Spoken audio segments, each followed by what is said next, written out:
So Diane, as we prepare to think more about this routine, the See, Think, Wonder, could you give us a sense of how this came to be in your classroom?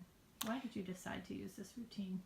Yeah, this has come out of some work that we did last summer with my kindergarten team. Actually, all of our kindergarten teachers decided that we wanted to get really good at one routine. And so we committed to running See, Think, Wonder during the first 15 minutes of every day. Start the day with this moment where we have either clay or painting or Play-Doh or some construction materials. The children come in and have some time to work with them. That gives us time to sort of connect with them as well. So it serves multi-purposes as they transition from home to school.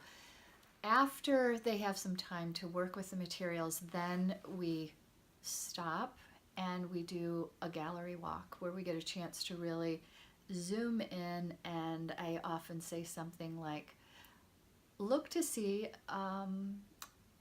what might capture your attention, what perks your interest, what are you finding really piques your curiosity. We walk around the room, we take a moment to observe, and part of what I love about this routine is that it gives us time to slow down, slow the pace, and really try to make our intention very clear. And so after we've done a gallery walk, we stop. I ask a child who has something that they'd like to notice and share. And so they'll go to a table, we'll all gather around, and I'll ask them, what is it that you see? At the beginning of the year, it looked very different than it does now.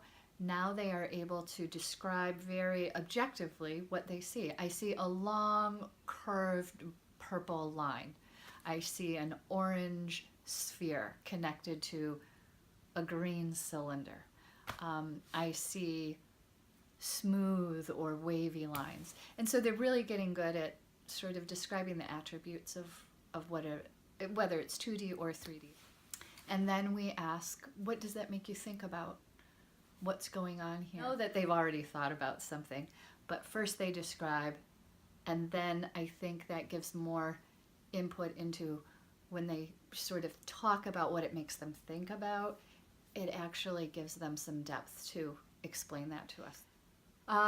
And then we ask, well, what are you still wondering about? What would you like to ask the artist or the construction person or the collaborators? Because often now they are collaborating with one another. And so that's when they get to ask the questions.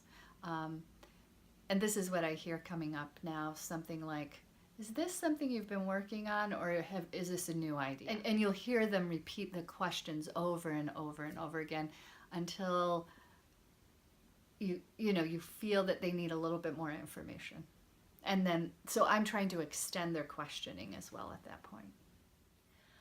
So Diane, you made a distinction between an activity and a routine, and you mentioned that you do this See, Think, Wonder with your students daily. It's been going on since the beginning of the year. So could you tell us a little bit about what you mean by it's not an activity, it's a routine, and what has that gotten you in terms of their learning? Well, I think when something is done in this rhythmic sort of way, the children know what to expect. And so on a very base level, you sort of see the anxiety is down. They're not trying to figure out, what am I doing first? What am I doing second? What am I doing third? The management of what we're doing is sort of just ingrained. That allows then their thinking to go, I think, deeper into the content or whatever else we're focusing on. And I think it also then allows them to lift that up and use that organization in other contexts. So I've heard from parents say that they hear their children using this language in other contexts. So I think that they're using this organization as a way of understanding outside the moment that we're using it. So a routine is to get at understanding of a certain way that you can approach your work. Exactly. Yeah. Thank you very much. You're welcome.